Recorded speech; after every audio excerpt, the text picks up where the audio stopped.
안녕하십니까. CBMC에서 함께 말씀을 나누는 최승함 선교사입니다. 낙심이 될 때 어디에서 힘을 얻을까? 라는 제목의 만나의 내용을 대했는데요. 우리가 인생에서 고난이나 어려움, 낙심이 되는 상황이 없을 수는 없습니다. 이럴 경우에 어디에서 우리가 힘을 얻고 회복하고 어떻게 극복할 수 있는가 하는 그런 내용의 우리가 오늘 나눔을 했습니다. 홈즈와 라헤라는 전문가가 사람이 맞이할 수 있는 여러 가지 스트레스 상황들을 이렇게 항목을 만들어 놓은 그런 자료가 있는 것을 보았습니다. 43개 정도의 항목에 달하는 그런 스트레스 지수를 숫자로 이렇게 만들어 놓고 있는데 상위 8개의 스트레스 항목이 이렇게 화면에 나오는 것처럼 보이고요. 그 중에 눈에 띄는 것은 결혼이 7번째에 그 랭크되어 있는 것을 그렇게 볼 수 있네요. 좀 흥미로웠습니다. 그리고 하위 8개 스트레스 항목도 역시 참고로 한번 보면요.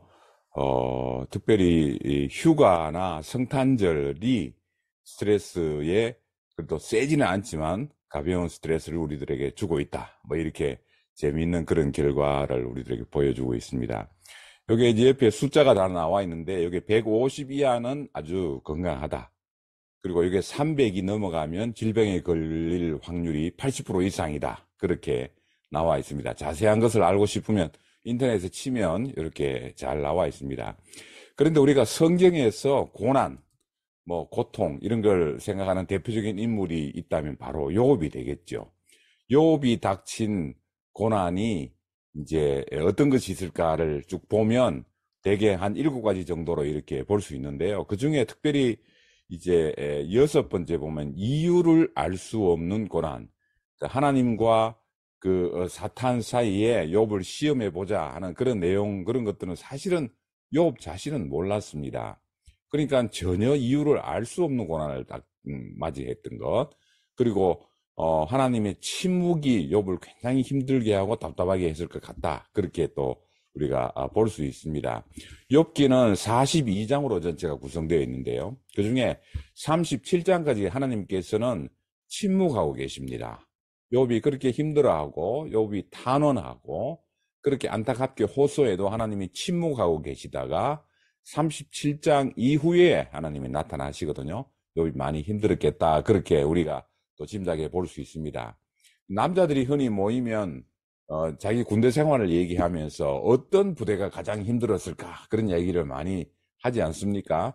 제 이제 두 아들을 군대에 보내면서 그때쯤에 저도 이 고민을 같이 했었는데요. 정답은 뭘 것 같습니까? 정답은 내가 나온 부대입니다. 내가 나온 부대가 제일 힘들다. 뭐 남들이 힘들다고 하는 그런 것은 사실은 힘들다는 이야기고 내가 실제로 경험하면서 실존적으로 내가 겪는 그 힘든 것이 진짜 힘든 거죠. 또 우리 각자가 걸어온 삶의 참 골짜기, 음침한 사망의 골짜기가 다 각자가 있었을 겁니다. 옆에서 보기에는 아이고 뭐 그런 걸 가지고 고민해. 그게 고난이라고 생각해? 그렇게 얘기할 수 있을지 몰라도 정작 당하는 본인에게는 아주 참 힘든 거죠. 내가 나온 무대가 제일 힘든 것처럼 여러분들이 걸어온 각자의 그 사망의 참 골짜기들이 다 있었을 것 같습니다. 저도 최근 뭐 2, 3년 전에 저희 가족이 아픈 것을 경험하면서 굉장히 참 힘든 시간을 보냈었는데요. 지금 이제 회복의 단계에 있긴 합니다만은 그 과정을 통해서 제가 경험한 하나님 또 극복하고 회복할 수 있던 힘이 되었던 그 말씀들을 오늘 한번 나누어 볼까 합니다. 첫 번째입니다. 첫 번째는 하나님은 선하시고 온전하시다 하는 사실입니다. 어떤 상황에서도 하나님은 원망의 대상이 아니라 우리 믿음의 대상이 된다는 것. 우리가 어려운 상황에 처하면 하나님에 대한 원망이 나오려고 하는 그런 마음이 있을 수 있어요. 그러나 하나님은 어떤 경우에도 선하시고 어떤 경우에도 온전하시고 완전하시다. 하나님의 뜻을 어느 정도 발견했느냐 그 차이가 있을 뿐이지 하나님의 선하심과 온전하심에는 변함이 없다. 그렇게 말씀드릴 수 있겠습니다. 이것을 우리가 믿음이라고 하죠. 그래서 누가복음 18장 8절에 예수님께서 인자가 올 때에 세상에서 내가 믿음을 보겠느냐 그렇게 말씀하셨는데, 이렇게 믿음, 소중한 믿음을 우리가 참 이 고난을 통해서 극복할 수 있는 그 믿음이 바로 우리들에게 필요한 그런 상황이 되겠습니다. 두 번째는 천국의 소망으로 이끌 것이다 라는 사실입니다. 하나님은 어떤 상황에도 이 상황을 반전시키고 역전시킬 수 있는 능력이 있으십니다.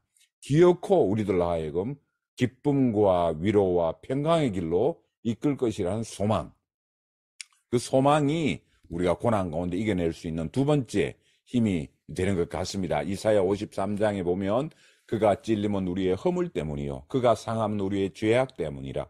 그가 징계를 받음으로 우리가 평화를 누리고 그가 채찍에 맞음으로 우리는 나음을 받았도다. 그렇게 선포되어져 있습니다. 나음을 얻을 것이다. 나음을 받으면 좋겠는데 나음을 받았으면 어떨까? 뭐 그렇게 이렇게 마무리하지 않고 분명하게 선언하기를 채찍에 맞음으로 우리는 나음을 받았다 선언하고 있습니다. 세 번째입니다. 사랑의 끈을 놓지 않으십니다. 고난의 상황에서 원망하고 불평하고 미움이 생기기 쉽습니다. 자신에 대한 미움이 생길 수도 있고 가까운 사람, 가족, 또 뭐 이렇게 친구, 또 나아가서 하나님께 대한 원망이나 불평이 나올 수 있습니다. 그러나 어떤 상황도 우리를 하나님의 사랑에서 끊을 수 없습니다. 성경은 분명히 누가 우리를 그리스도의 사랑에서 끊겠느냐? 환난이나 공고나 박해나 기근이나 적신이나 위험이나 칼이라도 절대로 우리를 우리 주 그리스도 예수 안에 있는 하나님의 사랑에서 끊을 수 없다. 그렇게 선포하고 있습니다. 이것을 우리는 사랑이라고 그렇게 이야기하지요. 우리가 낙심이 될 때 어디에서 힘을 얻고 어디에서 회복될 수 있는 능력을 얻습니까?